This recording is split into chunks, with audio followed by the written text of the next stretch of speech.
Before we get into the episode, I am thrilled to announce that the EntreMD Business School is open for enrollment. The EntreMD Business School is the only school of its kind for physicians who want to build 6, 7, and multiple 7-figure businesses. Over the last 2 years, we have had hundreds of doctors go through the school with unbelievable results. Some of them run brands, some of them run private practices, some of them are coaches, some have other kinds of service-based businesses or product-based businesses. And we've had people come in and cross the 6-figure milestone, cross the 7-figure milestone, cross the multiple 7-figure milestone.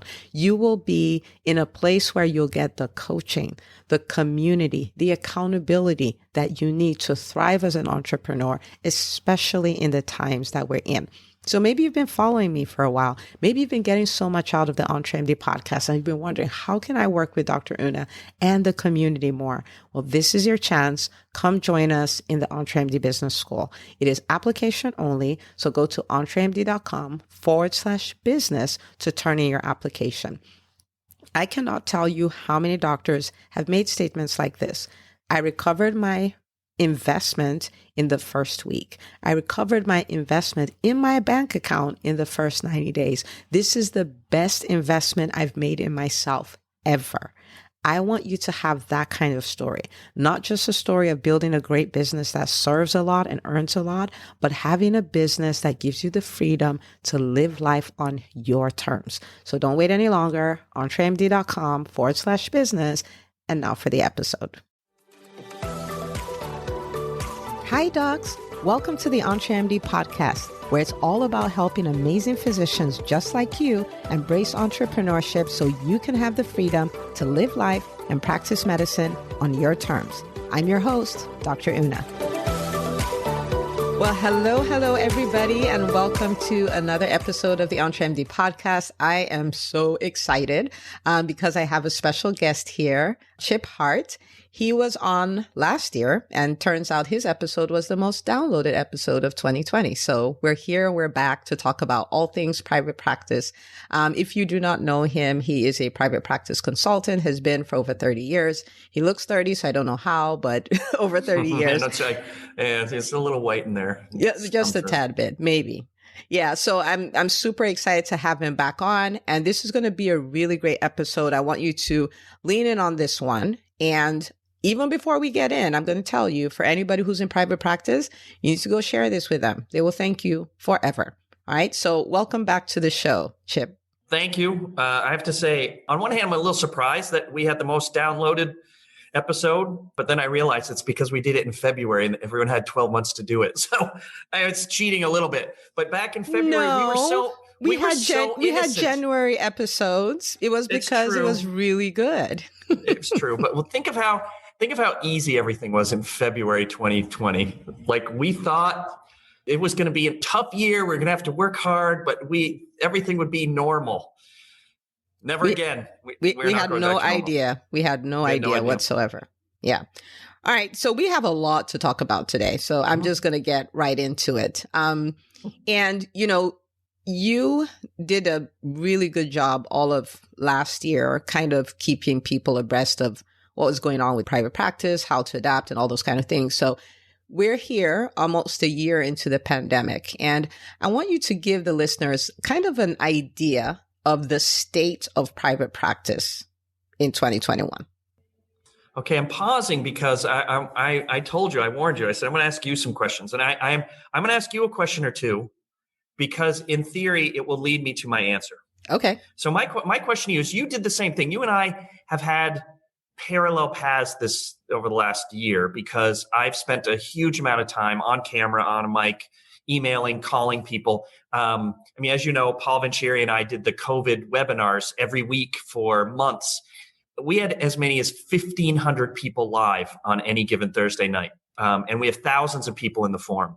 And all I felt like I was doing was just spewing information. Like, I'd get it something in one ear and I would just be sharing it. And you're much more controlled and normal about it. But I feel like you and I have been on parallel paths to some extent. So my question to you is, before I directly answer you, what are you seeing? And I'm asking you this question for two reasons. One, we're going to get back to my answer. Second, because when I was on your show last time, I was a maniac and I didn't let you get a word in. So I want to actually hear from you, what did you see in 2020 that gives you hope for 2021? That's my question. Well, I think the biggest thing I saw, well, some give me hope, some is like, that was just bad. I mean, the reality is a lot of private practices did shut down. That happened. But a lot of private practices did really well.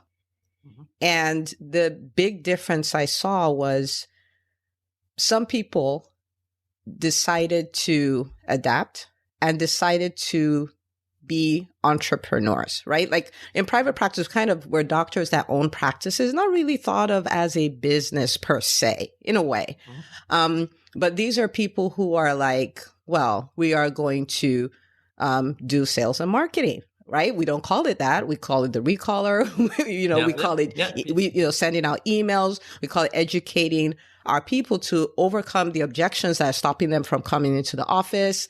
We call it networking, all kinds of stuff. But the practices that adopted that seem to do really well. And I saw a lot of people start practices. And because they started from a different standpoint, they did pretty well. I mean, I had clients of mine who started off their practice with a waiting list. And it's I spoke to one of your clients yesterday. Oh, yeah? She emailed us. You know who I'm talking about, down in Hawaii, to narrow it down a little bit. Yeah, she emailed because she started a practice in the middle of the pandemic and already has a full panel. Yes. Yep. And that made me so happy to hear that story. Yeah.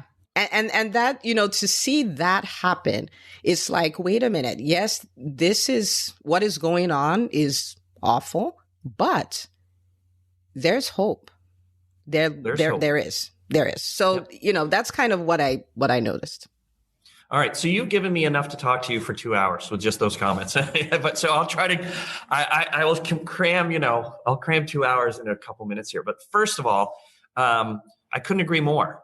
I've seen, and for those who don't know, my specific area of expertise is independent pediatric practices, but certainly what's happening in other, particularly primary care practices, is very, very similar. There are differences certainly, but not substantial differences. What we saw, I will tell you, in early April, when I was really hearing from my clients and seeing what was going on, and also when we all learned that was the biggest drop off, I was panicked. I was panicked for my clients. I was really afraid, like we're going to see the end of physicians' practices, or in a way, what I was expecting is we are going to see a massive change in physician practices to starting to go cash only. I mean, that's what was going to happen. Pretty slowly but steadily, things returned. Now, not to normal and not to the way they were, but between a general and appropriate focus and necessary focus by pediatricians on chronic disease management and well visits, which how many times have I yelled at you about that? 1,000. That really, really broke through, and that saved so many pediatric practices. That saved pediatric practices returning to the distinct competency of pediatricians, which is doing well visits and managing chronic care for kids. Because right now, I'm going to say what COVID did was expose a lot of the weaknesses in your businesses and in your mindsets. And this, so many doctors, even pediatricians who make so little money, they did not realize how nice they actually had it. And they'd taken their business for granted. And okay, I'm gonna stop you right there, because that is really good. I want to make sure nobody misses it, because we are in times when it sucks, the reimbursement sucks, and all this stuff, and it's true in a way, right? But at the same time, we didn't know how good we had it. Right. And that's the truth, and COVID exposed that and helped us take advantage of it. So this is good. I just want to make sure people got that perspective. So go ahead. I am in this role in what I do in my life. I am what my wife likes to call a truth teller. I have no problem telling brutal truth to these practices, because I'm not going to try not to get political, but we are now witnessing the results of people not speaking truth. okay, in this country. The truth is, in order to succeed as a physician, you have to work your butt off. That is the truth. There is no golden ticket. It's not easy. But if you do it right and you work hard, you will go farther and do more intrinsically for yourself and for your community, but you'll also put more in your bank account than everyone else. It's the only real, and when I say it, though, those are the only two benefits. It's like saying that's the entire world. You can get more money and you can get more reward. If you are feeling bad about yourself right now, imagine owning a restaurant in 2020. All right. Imagine owning a car dealership. Imagine owning a hair salon. Imagine being a florist. All right. Does anyone think that a florist doesn't work from dawn till dusk? Does anyone think running a restaurant or running a restaurant is one of the hardest jobs there is? And those people have been wiped out. As a physician, you get a lot of people lamenting, like, oh my gosh, my income is going to be cut by 30% this year. You still have an income, like and a nice one. So, and actually, I have a lot of people who did better in 2020, and that's before the PPP money. Say that again. Please say that again.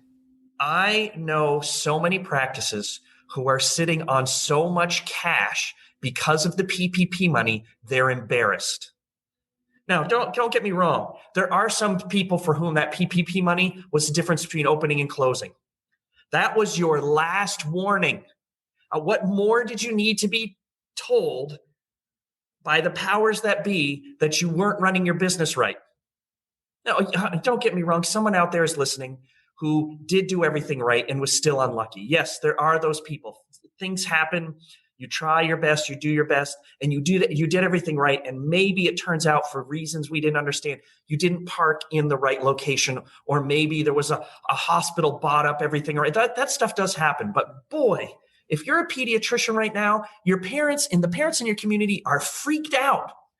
And they need guidance and they need help and they need someone to explain to them how they can get their kids safely into school and how they can manage, oh my gosh, the mental health crises that all the kids in the United States are getting. Talk about a growth business. And how do I work with my kid who, I don't know if you saw it, I did do a little analysis of obesity during COVID. And the initial data shows that there isn't necessarily an increase in the average BMI of children during COVID, which is good news. But there may be an indication that for kids who are at the ends of the BMI scale, those kids may be in more trouble, which every pediatrician I know has a story of that. Yeah. So that's your job. You actually have a job to do right now. And part of your job, it's not only keeping your this is going to sound dramatic, but I really believe this. And you know I believe this because I'm crazy.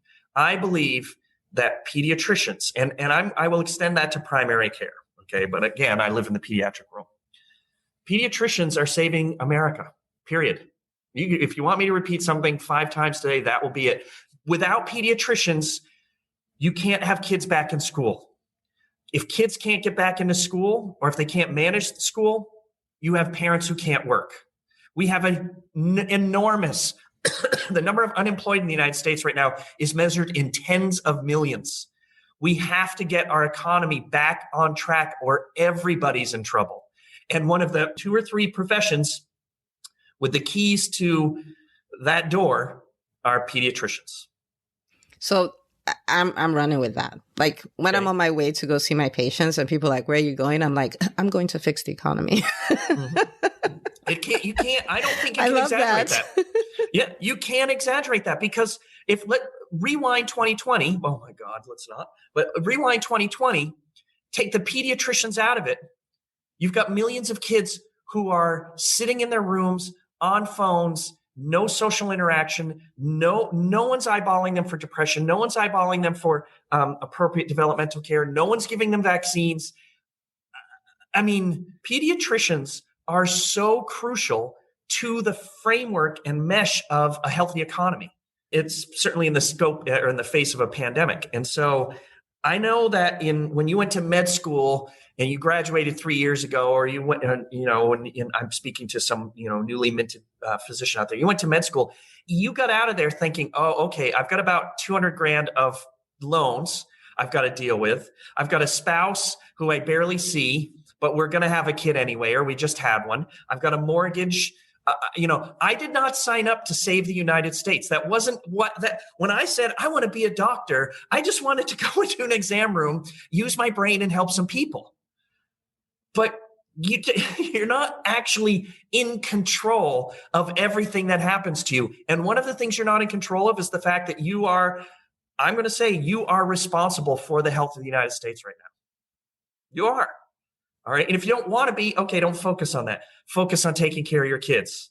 But the fact is, without the aid of all of these frontline healthcare workers, and yes, I'm putting these pediatricians on a pedestal. I don't mean to do that. It is everybody the people who are at the MAs, the NPs, the front desk people, the people who are taking care of billing and being empathetic and kind and understanding right now of people having challenges paying their bills, all the people who are making sure that the lights are on and that the water's running, that stuff is crucial. And what COVID did was expose to our entire society, and by that I can only speak to America. I know what's happening in other countries, but we don't know it, right? In our society, in American society, we just were given a huge clue that we live in a little bit of a house of cards. It was 2 weeks into a pandemic. And how many people had died 2 weeks into it? 10,000? I mean, we're over Probably 300 right now. Yeah. Okay. It might not have even been that many. And certainly not the millions who've been infected. 2 weeks into the pandemic, people were being unemployed. People were going out of business. People were calling for the government to start spending money. And I'm giving that example because 2 weeks into the pandemic, I knew practices who were already furloughing staff. So to bring us all the way back to the topic of your conversation, a full-time pediatrician generates 600 grand of revenue a year. Just use that as a rule of thumb. I do this a lot. It's 600 grand a year. Okay. Let's say you're in a practice with 4 pediatricians and you're all full-time. I realize you might all be part-time. I realize my numbers might not fit you, but adjust them for you. So you run a $2.5 million business. It annually generates $2.5 million a year. And you went 2 weeks without cash flow and you had to start laying people off. What kind of business are you running? Wow, when you put it that way. Yeah, I mean, how did a $2.5 million business with a margin, all right, arguably of as much as 30%, how did that business run out of cash so quickly? And you'll have to pardon me. We live in a town on the northern border, so the F-35s are going to fly over quite a bit. They call it the sound of freedom. Everyone here calls it the sound of wrecking your video. All right, but, if all of these practices, all of these doctors have set their businesses and personal lifestyles up so that all of the money that comes into the practice, they pay their bills and they immediately pay themselves. All the money goes right back out. And what they didn't do is slow down and say, how much cash do I need so that if something bad goes wrong for 2 or 3 months, I can pay my staff? Right. All right. So I understand it's not easy right now. And again, if you're the person who's second year out of residency, you've spent you're already up to your eyes in debt because you got a loan, you open this practice, you don't have a lot of cash left over. That's one thing. I get it. But if you're in your 20th year of being a pediatrician, don't worry, it's only like 2 more. That kid drives us crazy. If you're in your 20th year of pediatrician and you've been generating that revenue time after time after time, or year after year after year after year, and you didn't build a moat around your business to protect it from the things that could happen, you just got a top shelf, A+, perfectly clear example of what could go wrong. So over the years of me doing consulting, the pandemic was a new one, but I have worked with practices where managing partners have died suddenly, or where building fires have eliminated a practice. or every dumb thing that you can imagine. Oh, the telephone guy's van backed into the telephone pole out in front of your business, knocked it over, knocked out the internet for your entire neighborhood for 3 months. Really? Oh yeah, right in the middle of New Jersey. Like this isn't. Crazy Wow. things happen. I couldn't have thought of that. Okay. You should have me on sometime to tell you the crazy things that I've seen. I won't, but everything can happen, and so you own a multi-million-dollar business. Even if you're solo, you own a multi-$100,000 a year business. Secure that business. It's your obligation. It's your requirement, and you owe it to yourself. You owe it to your community. You owe it to your staff. You owe it to your patients. So that's when it comes to the business, owning a business. You have been given all the clues you need to perhaps think about doing things differently in 2021. Am I making sense so far? Or am I on the same lunacy track that I was on? No. Because, because what I'm hearing is, many people did very well. And then also that 2020 was a warning. So not even that it was terrible. It's just a warning. It was an education. It showed us what we were missing, what we weren't doing well, the things we were taking for granted, like not having an emergency fund and thinking I can get away with it. This was just a warning. And what I was telling people at the end of the year, there was this whole thing of, I can't wait for 2020 to go away. I'm done with it. I'm ready for 2021. And I'm like, I don't know why you're ready for 2021, because as far as I can tell, it's going to look like 2020. It may be worse. Nothing really changes on January 1st. I'm like, nothing magical happens when we go from December 31st to January 1st. Like the problems that made 2020 what it was, they still exist. So this leads me to, since that was an education, like December of 2019, we could not have predicted 2020. Right. It was just we could not have predicted it. But by December 2020, we could kind of predict 2021. We have a much better idea. We have a much better idea. So what would you tell private practice owners that they should be doing in 2021 to help them thrive, right? Because we've practiced. Now we can do it like we mean it. All right. So the first thing I would tell people is stop trying to get back to normal. Stop trying to go back to the way things were. That ship has sailed. We will never, the pandemic has been the most revolutionary moment in the history of modern medicine. There is a dividing line that starts on March 13th, 2020, before COVID. Everything we do for the rest of our lives, you and I, in our businesses, is going to be pre and post COVID, because everything that you and I are used to doing, that is the last one, I think. We're having an aviation class here too.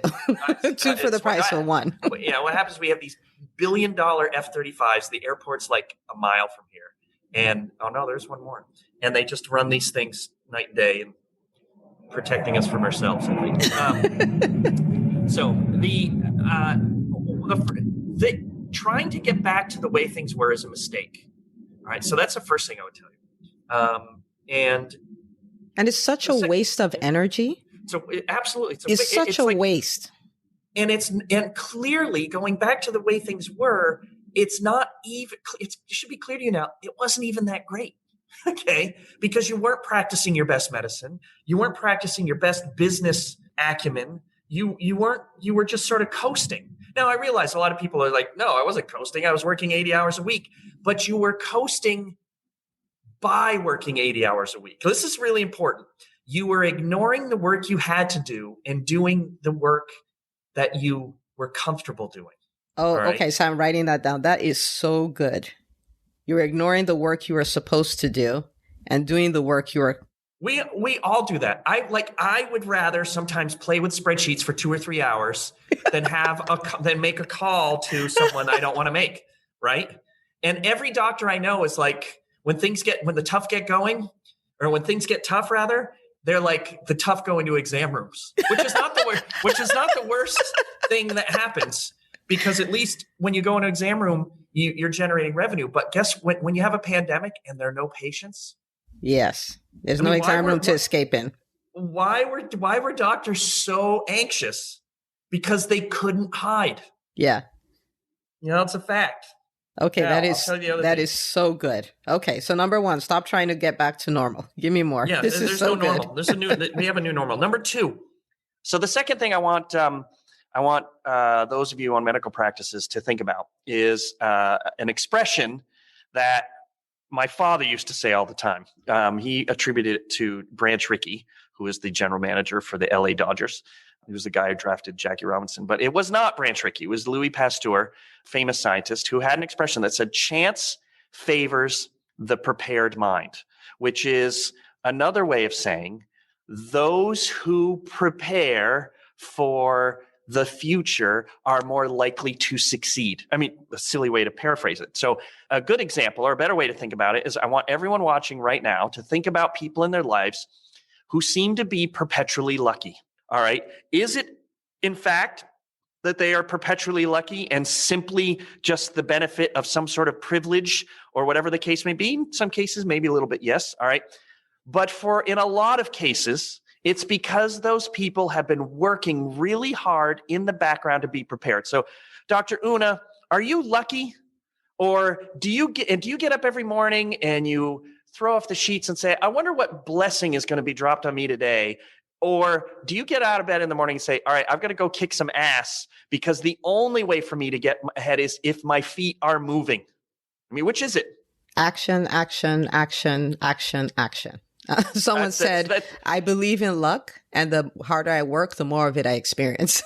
That's a perfect paraphrase of this, of chance favors the prepared mind. And so the difference between, I'm going to tell you a funny story in a second, but the difference between the practices who succeeded in 2020 and those who did not, it's not universal, but it's largely those who got out of bed in the morning and said, I'm going to do something about it. And those who said, I'm going to wait to see if this problem goes away. That is the primary difference. The people who pivoted, the people who embraced change, the people who maybe had a minute of whining and a minute of self-doubt and complaint, but then turned around and said, all right, we got a job to do. Those people succeeded. The people who are still emailing me, asking me what I will now call 2019 questions. All right. Oh, wow. Those people I fear for. And so in 2020, I'm going to tell you a great, I don't know if it's a great story, but I'll tell you a little story in a second. But in 2021, the single most important thing I think a business owner can do is, this is on a practical basis, not an emotional or strategic one, but the single most important thing you can do tactically is plan your cash flow. All right. So if you do not have, every month, you should be looking at your cash flow. And for a pediatrician specifically, I'm saying figure out what your expenses are going to be. How many people do you need working there? Have you spoken to your landlord about your rent? And in particular, what are you doing about your vaccines? That's 25% of your revenue goes in and out, unless you live in a universal state, with vaccines. Okay, how are you managing the cash flow? There have already been 2 price increases announced. Of course. So you've got to look at your business. You've got to figure out what your cash flow needs are going to be, because I think, and Paul Vincieri agrees with me on this. He and I have talked about it a little bit. Yeah, I've heard him talk about it a lot. Yeah. So we actually think 2020 is going to be harder. It was more emotional and dramatic. It was huge plummet, but it turned out in the end it was okay. 2021 is going to be the problem because none of you are going to have the sick visit volume. You already know this. You do not have the sick visit volume that you get every year. This isn't just a bad flu season from a business perspective, not a clinical perspective. Yeah. This is not just a bad flu season. This is a non-existent flu season. So plan your cash, figure out what's going to happen. So as it relates to chance favors the prepared mind, I will give you an acute example. One of my kids is a freshman in college right now. And last year as a senior, he took AP calculus. All right. I know it'll be surprising for you to learn that one of my kids is a nerd. All right. It's so surprising. I'm shocked. I can't imagine how that happened. Yep. Don't know. So he was taking AP Calculus, and his teacher is, and I'm going to give his name because my wife and I think he's just amazing. His name's Mr. Amoa. He's from Ghana. He would come to the high school. This is just a public high school in Vermont, comes to the high school in a suit every day. And he sits the kids down. He is known, I think, as the toughest teacher in the school. So COVID hits, and the school system or the high school would send out a message saying, there will be no homework today because of X and Y and Z. And 2 minutes later, Mr. Amoa would send out a message. Here's a 90-minute calculus homework thing. And my kid would complain about it. He would be like, oh, I can't stand it. So when you take an AP class also, there's no final exam. I mean, that's the rule. When you take an AP class, your AP test is your final exam. Not for Mr. Amoa. All the seniors who take an AP classes, they took their AP classes and they were done. Mr. Amoa's like, oh no, you're also going to take an AP calculus exam from me. My kid was livid because this is in the middle of COVID. His senior years were in. So what happens? He goes to college. Freshman year, he takes the math class that's supposed to split the kids. So like if you can't, it's the filter math class, just like the filter organic bio class, if you can't get through this class, you can't be a math major. You can't do this. And he calls me up, and I was talking to him on the phone. He's like, oh yeah, you won't believe it. The professor was saying that one of the topics today, they're just going to gloss over a little bit. It's in the curriculum, but he's like, the college kid, it takes too long to explain it to the college kids. They don't really get it. He's like, we did it for 3 weeks in Amoa. I totally knew everything. I said, what do you think I'm going to say next? He's like, oh, never mind. Shut up. I was like, do you understand, Mr. Amoa, who had to work so hard to come to this country? He had to reapply to be allowed in the country. He worked so hard to get here. And what does he see? He sees the United States educational system slow down. And everyone says, well, we're just going to, try help these kids get through. He says, we're going to floor it. Just when everyone else pauses, that is the time to floor it. He said, I'm not afraid to make these kids learn AP calculus right now. I'm not afraid to make them not only maintain their standards, but exceed the standards. I was like, here's a guy who totally gets it. Yeah. And he's a new American. I actually don't know if he's a citizen right now, but let's pretend he is, okay? Or he wants to be an American. He is the lesson we need to learn. I mean, like that, to me, it was so inspirational. I was like, my kid hated it. But I was like, do you understand? You were surrounded by all these prep school kids who struggled with this topic because this new American came to you and made you learn and work. And it when nobody else right was. Exactly. And when nobody else was. Everybody listening to this, okay, the overwhelming majority, the overwhelming majority of pediatricians right now, and I am sure that a huge majority, and if it's not the majority, I bet it is the majority, but if it's not, it's certainly way outside the bounds of distribution. I'm going to suspect that most of your fans are female. I bet 90% of your fans are female. They are. And I'm going to bet that more than 50% of your fans are people of color. All right. It's certainly a larger portion than exists in the medical community normally. Yes. Okay. Yeah. All right. And by people of color, I'm throwing a really broad net. Okay. Like everything. So what I'm trying to address here is a lot of the people who listen to you know what it's like to be playing life on difficult mode. They have 1 or 2 or 3 or 4 extra layers that they have to work through than I do, certainly. Well, right now, this is your time. You've been working the last, how old are you? 33, right? So you're 33, and you're 33 years on this planet, okay? I'll take it. Yeah, have you ever had an easy day? Have you ever had an automatic day? All right. Nope. So that's why I know every time I talk to you, I don't have to explain what it means to find the other gear. Right now is the time. Well, there are a lot of people still out there who I have to explain. Like, guess what? You now know what it's like to have an extra layer of challenge. Yeah. And Yeah. that's why, I will say, that's why I see right now in peds, this to me was this was a huge revelation that I started understanding in 2019 and really embraced in 2020. The demographics of primary care has really changed. And what you see are so many people who historically have been shut out of high-end professions such as medicine, looking and saying, hey, being a pediatrician is, being a pediatrician, if you're a type A white male, you don't usually become a pediatrician. And trust me, I mean, I know hundreds of them, so I'm not saying it doesn't happen. It didn't happen, all right? But you go on it, you go become orthopedic surgeons. Like it's a competition. They want to make the most money and to be the biggest swinger in the hospital. I mean, you know what I'm talking about. You know, Yeah. I'm like, you know what I'm talking about. Those guys go off to become like the most badass people they can become. It leaves space in these other portions of things. And that space is being filled by women, and it's being filled by people of color who are all just as badass, but realizing I like playing with kids. Like I like helping families grow and develop. And the work you're doing is so important. And that's why I will say this. When we talked about chance favoring the prepared mind, or I like your phrase, boy, I like luck, and the harder I work, the more I get of it. I will say I am really lucky.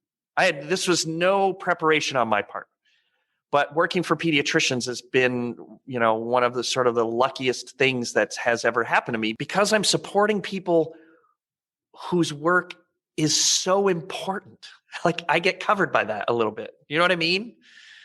Like I don't ever have to slow down and say, it's not like I'm working for Big Tobacco, okay? Where I'm like, maybe I shouldn't do this work. Maybe I'm just, it's not like I'm working for, pick something that's neutral. It's not like I'm working for a video game company. Yeah. Or right? Best Buy. All right. Or Best Buy. All right. Those are like neutral things. I'm actually working for, and don't get me wrong, Best Buy, vital business. Video games, vital in a cultural, social distraction way. I actually do believe that. But what pediatricians are doing, I mean, come on. So I'm very lucky.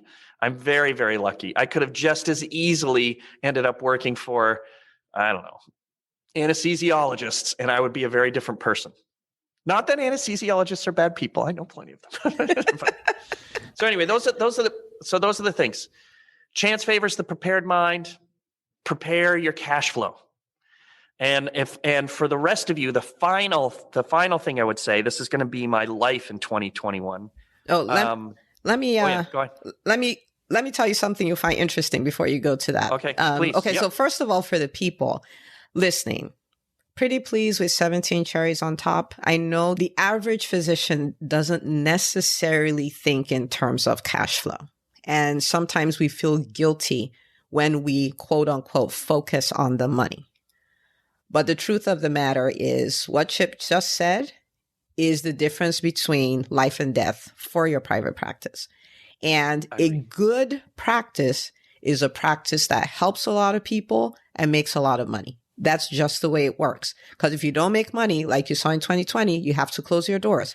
So you're no longer serving your patients. You're no longer serving your staff by keeping them employed. It is your responsibility as a great physician to focus on the money. So go for it. The discipline to be good clinically is also related to the discipline of running a good business. Yes. I mean, you know this because you have our dashboard. We have a dashboard. I think I spoke about this last time. And in our dashboard, we grade people. We give you a score, which is the best. If you want to antagonize a doctor, give them a grade, and give them a grade that isn't an A, because it freaks them out, and it's the best. All right. I'm like, why is it not an A? Yeah, exactly. And so the correlation of PCC clients, I mean, I've measured it. There is a very, very high correlation between the practices with great clinical response and the practices with great business acumen. Those two things go hand in hand. It's very rare that they get separated.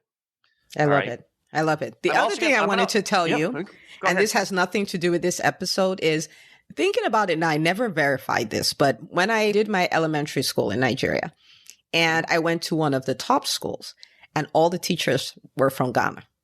And they were from Ghana because they're the best teachers, I was told. I never verified it, because they are paid based on the performance of their students. So they have a certain level of ownership of the wins of their students that you just don't see anywhere else. So when you said your son's teacher is from Ghana, I thought that was pretty cool. I said, I'll just let you know. So anyway, back to pediatrics. Yeah, we love Mr. Amoa, and we barely know him. We went to the parent-teacher conference, and my wife and I are like, oh, this is what we've always wanted for our kids. Like someone who took it so seriously. Oh, anyway, what I was going to say was, I was going to give advice for the people who are struggling thinking about the money, okay? Because I do run into this all the time. I mean, you know what I do for a living. So I'm the guy who shows up and starts talking about the money, and all the pediatricians look down and feel embarrassed. Here's what I have to explain to you. When you are in independent practice, you have to bifurcate your brain. All right. You have to split it in half, because there are two people inside of you right now. And people don't do this. They mix the doctor and the business person. They get them conflated. They try to make clinical decisions with the business person and business decisions with the clinical person. Don't do that. The person in the exam room is the doctor. And when you're talking to your patients and when you're out in among your staff, you got your doctor hat on. You need to take that doctor hat and put it down, and then put your business person hat on and make those decisions. You are two different people. You went to medical school and trained one side of your persona, the medical side, and didn't train the business side. And what Dr. Una is doing for you is training that other side. And so you just have to keep them separate. And one of the best ways, let me give you a measure or a benchmark you can use to determine whether you have split your personalities properly. Here it is. When you pay yourself as the owner of your practice, do you pay yourself as a doctor and then have a separate profit or margin that you pay yourself as the owner? Or do you just lump all the money together in the middle? If you do not distinguish the work that you do as a clinician from the work that you do as an owner, you're not there yet. And when you're solo, maybe it doesn't matter that much. But when you own a business with a couple partners, or you have people working for you, when you have your business hat on, so you put your business hat on and say, okay, I own so-and-so pediatrics. I'm a pediatrician there. I've got 2 nurse practitioners, an employed doctor. You should think about the doctor you are and treat that person as a separate entity. That's Dr. Una. She sees 20 patients a day. I need to pay her $210,000 for that. That's how much she earns for that. Now, I might actually generate more money than that, but that money is money I need to pay for vaccines and pay for my staff and pay for my rent. And when a pandemic hits, I need to have that money in the bank account so I can pay Dr. Una that money, even if she's not seeing patients. Yes. So if you do not distinguish between the work you do as a clinician and the work you do as a business owner, you have not fully evolved yet. And my clients who know that distinction are very but subtly different. All right. So I love that. That's all of EntreMD right there. And I had to learn to do that, because I didn't it's not natural. It's not natural at all. And I stopped addressing myself as the pediatrician, started addressing myself as the CEO of Ivy League Pediatrics. I did all those things to mentally rewire myself. Like, because there's you the CEO. Yeah. There's you the CEO, and there's you the pediatrician, and you are different. And you spent over a decade developing the pediatrician side of you, but that CEO side of you, you must develop it. You must embrace it. You can't fight it. You can't put it sweep it under the rug and pretend it doesn't exist. You got to own it. I love that. I love all of it. So here's an analogy you can use with people. So Dr. Una, do you own your own house? Do you live in the house that you own? Yes. Okay. Can you imagine living in that house and having some of the fixtures go bad and maybe some of the major appliances, the refrigerator breaks? All right. So you own the house. So you're sitting in the house that you own. Who is responsible for that refrigerator? You are. I am. If you were renting a house, I will call the and Calvary. the refrigerator broke, you would call the landlord. You would call the person who owns that business. You would call the CEO of that house. So when you don't act like the owner of your own house, you are behaving like a renter in your own house, and you have an absentee landlord. Ouchie. And that's how you wake up 3 years later and you're like, boy, my roof has been leaking. I hate that guy. Well, that guy is you. So that is good. Be the landlord of your own home. Own it. Own it. I love it. And in 2021, I will say something. You mentioned the cash flow conversation is not comfortable with people. On the COVID website, which I'll try to reference. You can put links up, right? I'll put the link for it. Yeah. So on the COVID website, Paul Vincieri has placed a free spreadsheet that just walks you through. It should take you 10 minutes, 5 minutes. I mean, this is not painful. You don't have to have a difficult discussion with anyone. You might have to go into QuickBooks or ask your accountant, but you can go into the spreadsheet, fill in a couple numbers, and it will tell you, I've got enough cash for the next 3 months or I don't. And it's free. Go download it. Every practice should be using it right now. It's that simple. And it is painless. It is free. Doesn't require any special knowledge. Can't beat that. So the last thing I was going to say, I told you I had 3 things I think we need to worry about in 2021. The last one, and I don't think this message has changed for me in 20 years. We are going to, this is like such a softball down the middle for you. We are going to become the masters of messaging and patient engagement. And we are going to get patients in who need to be seen. The fact of the matter is there are still millions of children in the United States who have not had their well visits. There are millions of children who are overweight.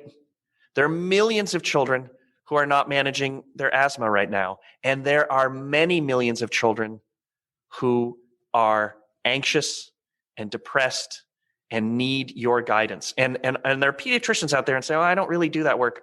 The time that you can sit down with a mom and just explain to her that what she is seeing in her household is normal, and that here are some resources she can use to help the family, guide those family through. You're not going to change a family's life overnight. You are going to incrementally make small changes in these families' lives and save some of them. That is what we have to do in 2021. So we can't wait for them to just come. No, it's weird. Okay. It's man. Weird. Yeah. Man. I know you got through med school and everyone said that everything was free and easy after that. Hang the shingle and they will come. So, right. The thing is, you are competing with a huge amount of internet nonsense, not a huge amount of internet nonsense, an insane amount of internet nonsense. You are competing now with the pharmacists to give vaccines. Yep. You are competing with the pharmacies and the Walmarts of the world to do the low-hanging fruit, like, a sore throat or pink eye or whatever. All of that stuff in our lifetimes is going to go away from pediatricians. But you still are the only people who can see those kids for well visits. You're the only people who understand child development. I mean, that is there in fact a more important clinical knowledge base in human society than the understanding of child development? And the answer is no, because all of us who are adults, our ships have sailed. Right? All the math says, all the evidence says, there's very little that you can do for someone my age to actually change them. Now, some people change. Some people change for the better. Some people change for the worse. The overwhelming majority of us, our health is defined by our social determinants and a few interventions that you have as children.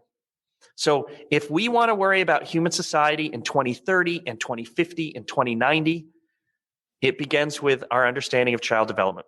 And so you guys have the most valuable clinical acumen, I think, to human society. So that said, your families don't understand that.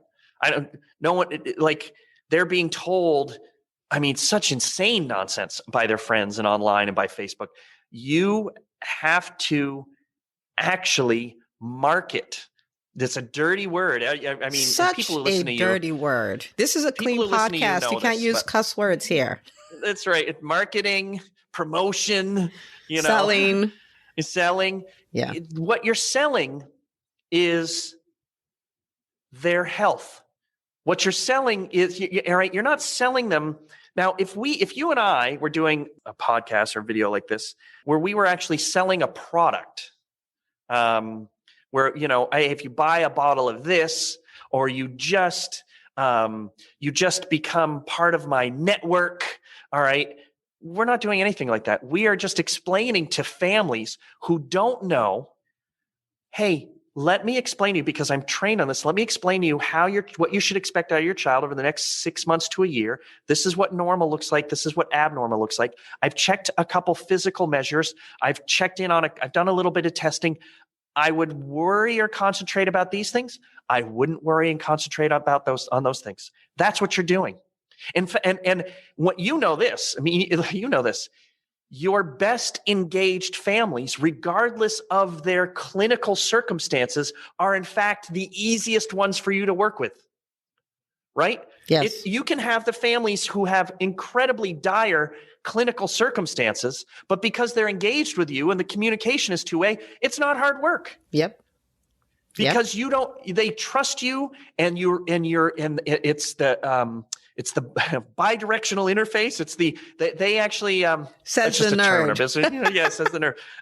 But like you're having a conversation with them, whereas the people who are like, well, I don't need that. I don't need that MChat. Yep. Or I don't need this. I don't need those immunizations. I mean, the people who say I don't need immunizations, like, yeah. You're dealing with someone who says, I believe in magic and I don't believe in science. And so those are the people you struggle with. And what everyone here should be doing. All right. So when Dr. Una and I say marketing and sales, I know a lot of people are like, oh, I don't want to, let me put it in a context that will make it a little bit easier for people to consume. In 2021, you want to do your best to attract the patients who are best for you. So I'll be very acute. Let's say that in your practice, you cannot handle another non-vaccinator. You don't have enough room in your schedule. You don't have enough room in your heart, or you're like in your fatigue is too strong. You can't handle another person coming in and looking you in the eye and say, I'm not going to take those vaccines because Bill Gates is trying to inject a chip into us when he does it. You can't handle it because it's not fair to your unvaccinated patients in your waiting room, because they're unvaccinated because they're immunodeficient or they're not yet of a certain age. I mean, who gets affected by people who don't get measles shots? Kids under 1, because they haven't been vaccinated. So let's say you can't handle that. So why not? Here's like a baby step. Why not just make it known on your website and on your Facebook page that you require vaccinations in your practice? Now, I know a lot of people do this already, but too many don't. So what I just described to you, I'm projecting massively. This may not be your example, but think about this, or like consider other options or versions of this. If you do not take non-vaccinators, why not simply just tell everybody, I don't take non-vaccinators? That's marketing. You just marketed. You just sold. How hard was that? And what you did is saved yourself time.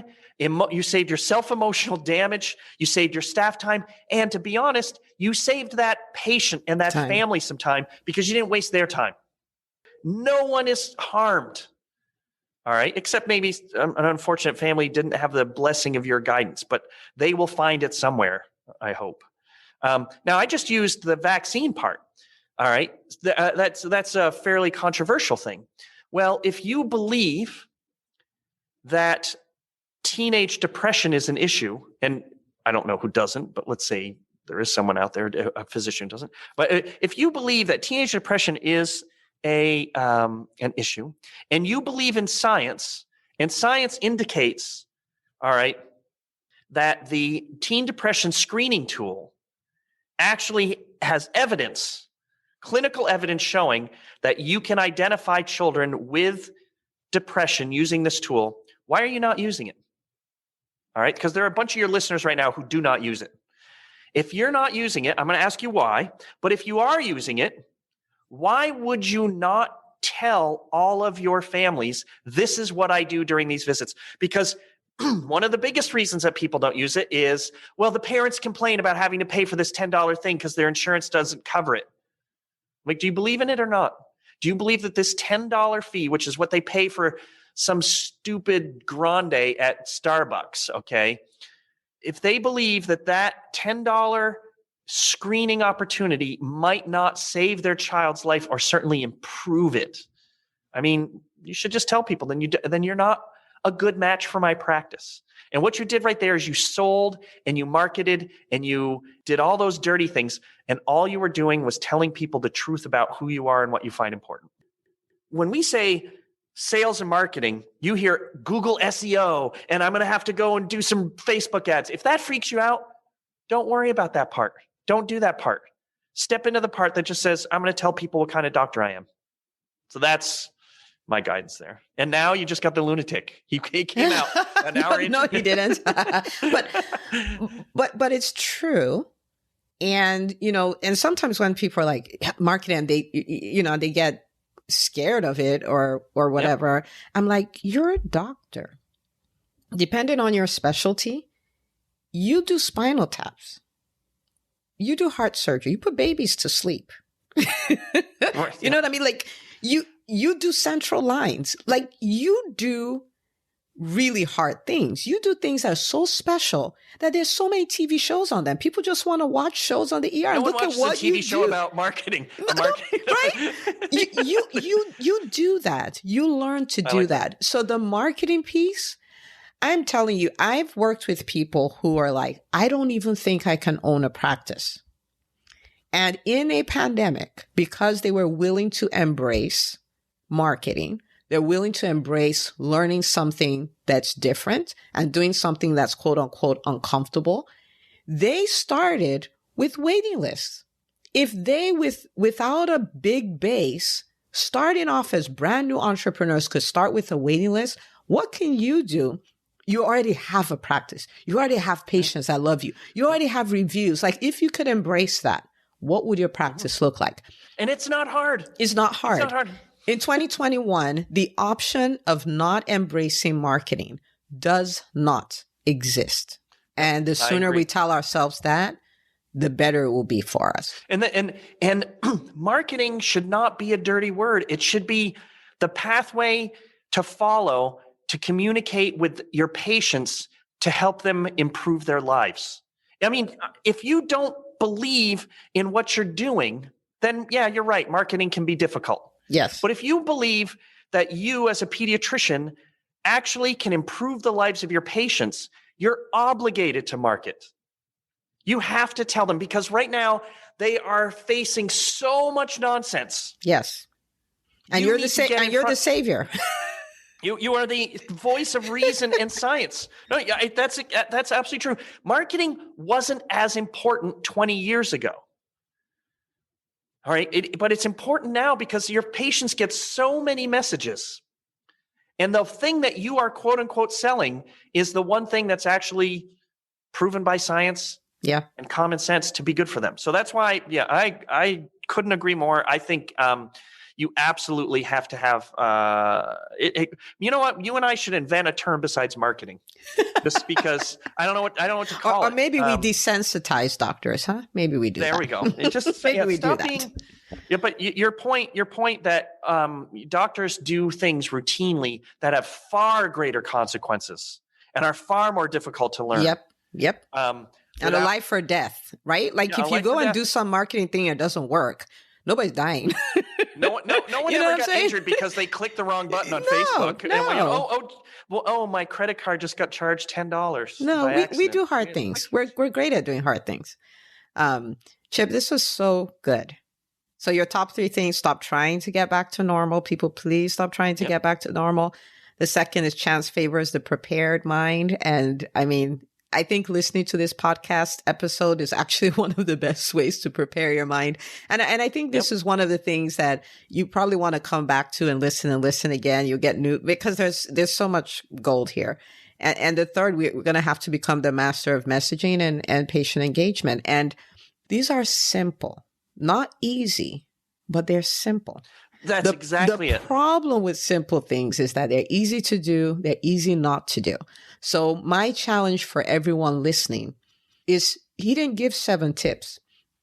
He didn't give 200 tips. He didn't give complicated stuff. He gave 3 things. But these are 3 things that if you do them, you can come out on the other side of 2021 saying, oh my goodness, it was amazing. Right.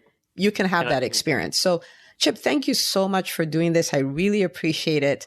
Do you have one final word we can go with? Some quotable quote we'll just take with us. I mean, you gave so much good stuff. I'm going to squeeze and see if I can get one more thing out of you. The thing is, I can never do things on demand, but I can do it when I'm talking, which is a really, really bad character trait. I will say this. I'm choosing from among a couple things I want your listeners to walk off with. If you're listening to this right now, you are interested in improving yourself. People whose heads are in the sand, people who have given up, they do not listen to Dr. Una. So I don't have to necessarily say something inspirational. I'm not going to say something that suddenly turns on the light bulb. Oh my gosh, I've listened to 40 of Una's events or things, and I didn't get it till episode 40. That's not true. That's not going to happen. What I will say is this instead. The fact that you haven't given up, the fact that you're still trying, the fact that you're still interested in improving, and most importantly, the fact that you are still helping patients in our community, I'm just going to say thank you. Thank you for not quitting. Thank you for not giving in. Thank you for taking care of kids. And for those of you who are not just pediatricians, thank you for taking care of adults and people like me. I really mean it. I think what you're doing is vital to American society. And I think that 2021 is going to be an economic disaster, probably 2022. And you are the cornerstone of keeping our building together. Absolutely. So thank you. You already know everything you need to do. Stop listening to me right now and go do one little thing. That's it. So thank you. And this was fun. I always enjoy this. This is too easy. I love it. This was so good. Thank you so much for that. So guys, you got it. So, get off this podcast episode, share the podcast episode, and go do it. Go do it and plan to thrive. You've been given the roadmap. Go for it. We're rooting for you and can't wait to get on the other side of 2021 and share your success stories. All right. So I'll see you guys on the very next episode of the EntreMD podcast. Hey, if you love listening to the EntreMD podcast, I want to invite you to join EntreMD On Demand. It is my signature subscription program that gives you access to a library of business courses designed to help you do one thing as a physician entrepreneur, and that is to thrive. Just head out to entremd.com/on-demand, and I'd love to have you join us. See you on the inside.